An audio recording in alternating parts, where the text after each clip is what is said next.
सबसे पहले तो बधाई दूंगा माननीय कलवानिया जी और पलसानिया जी को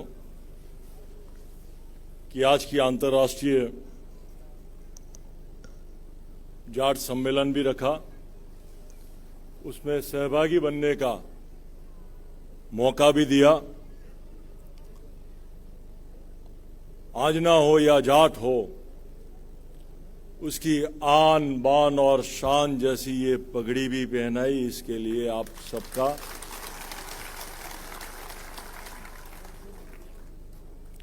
आभारी हूं, ऋणी हूं। बातें बहुत होती है, ये मांग करे वो मांग करे, मांगने से अगर कुछ मिल जाता तो संगठन की जरूरत ही क्या होती।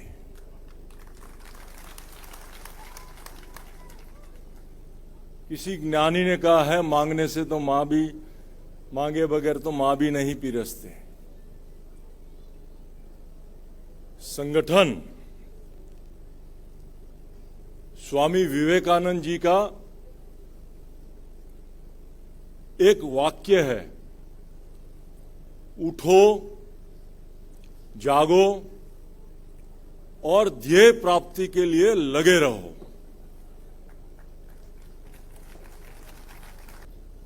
जिसके लिए हमें उठना है, जागना है और लगे रहना है। गुजरात में 1994 में जब स्वर्गस्थ चिमनलाल पटेल मुख्यमंत्री थे, अभी पाटन के सांसद माननीय भरत सिंह जी, शंकर जी ठाकुर के पिताजी शंकर जी ठाकुर समाज कल्याण, सोशल वेलफेयर मिनिस्टर थे और उन्होंने ये डिक्लेरेशन किया था, उन्होंने ये भाव व्यक्त किया था पब्लिक रैली में कि आजनाओं को सामाजिक और शैक्षणिक पछात वर्ग में दाखिल करना है। मेरा यह सौभाग्य रहा कि स्वर्गस्थ केशुभाई पटेल की पहली सरकार में 1995 में इस बात का अमलीकरण करने का, इंप्लीमेंट करने का मुझे मौका मिला। आजनाओं का परिपत्र, जिसमें कितने, जैसे कलवानिया और पलसानिया दोनों जाट है, ऐसे कितने प्रकार के चौधरी हैं, बटोल, गुडोल, पटेल, कितनी ज्ञातियां, कितनी पेटा ज्ञातियां, इन सबका मिला के और भी कोई रह जाता है तो वो लिख के परिपत्र करने का सौभाग्य मुझे मिला। हां, माना कि हमारे मुख्यमंत्री आज देश के बड़ा प्रधान हैं। हां, माना कि जिसको गुजरात में सामाजिक और शैक्षणिक रीते पछात वर्ग में लिया गया है, उसको देश में भी लेना चाहिए। लेकिन हमारे मानने से क्या होता है भाई? देश के बड़ा प्रधान मानेंगे तभी हो पाएगा ना।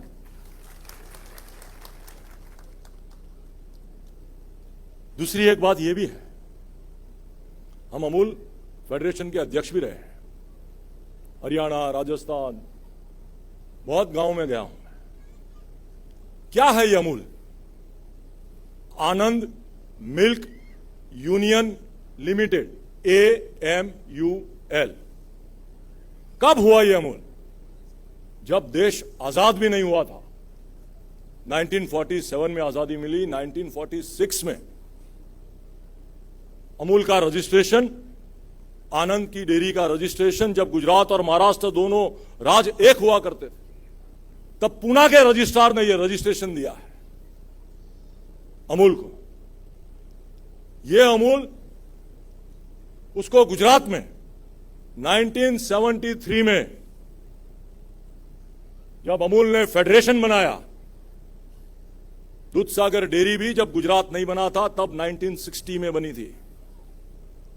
यह अमूल फेडरेशन 1973 में जब बना, तब यह फेडरेशन के माध्यम से अमूल का ब्रांड, उसकी क्वालिटी, उसकी मालिकी, ओनरशिप पूरे गुजरात के पशुपालकों को, किसानों को मिली।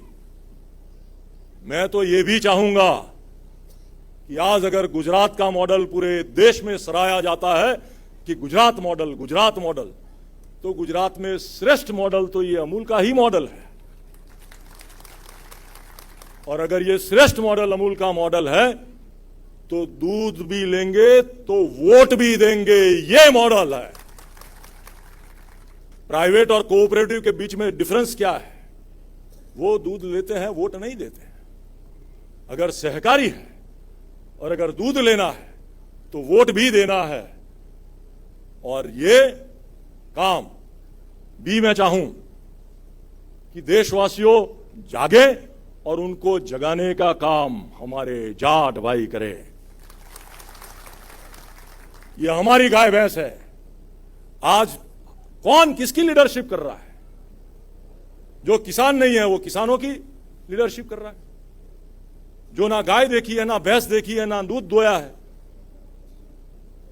वो पशुपालकों की लीडरशिप कर रहा है। तो वक्त आ गया है सही बात रखने का। और मैं चाहूंगा कि अगर दूध लेना है तो वोट भी देना है, यह नीति भी पूरे देश में अख्तियार हो। आज अगर देश के गृह मंत्री को सहकार मंत्रालय दिया गया है तो कौन सी बड़ी सहकारी बात पूरे देश में है? कौन सा बड़ा सहकारी मॉडल पूरे देश में है? और अगर अमूल बड़ा भाई होके यह काम नहीं करेगा तो हमारे जो छोटे छोटे राजस्थान में सरस है, सरस से ज्यादा राजस्थान का दूध सागर डेयरी लेती है। वीटा हो गया या वर्का हो गया, ये सब कोऑपरेटिव्स को, अमूल को अपने बोर्ड पे लेना होगा। और पूरे देश में अगर हम दूध लेते हैं, पूरे देश में डेयरिया करते हैं। आपके दिल्ली के आसपास दूध सागर डेयरी ने 2 डेयरिया किया है, मानेसर में भी किया है, धारूहेड़ा में भी किया है। आपके मुख्यमंत्रियों को भी बुलाया है, देश के कृषि प्रधान को भी बुलाया है। रोहतक में किया है, सावर में, फरीदाबाद में किया है, बनास ने। जब पूरे देश में डेयरिया भी करते हैं, मार्केटिंग भी करते हैं, दूध भी लेते हैं, तो मैं चाहूं, और जब लिखते भी हैं अमूल को टेस्ट ऑफ इंडिया, तो उसको सही अर्थ में टेस्ट ऑफ इंडिया तभी बन पाएगा जब पूरे इंडिया के किसानों को दूध के साथ साथ वोट भी दे पाएंगे। तो ये अध्याय लेकर के चले कि दूध के साथ वोट देना है। और जो बात गुजरात में सही है वो बात देश में भी सही हो। जाट आंजनाओं के बड़े भाई हैं आप लोग, आप ही का डीएनए है हम में। हाकल कीजिए, हाजिर हो जाएंगे आपके दिल्ली में। सबकी शुक्रिया।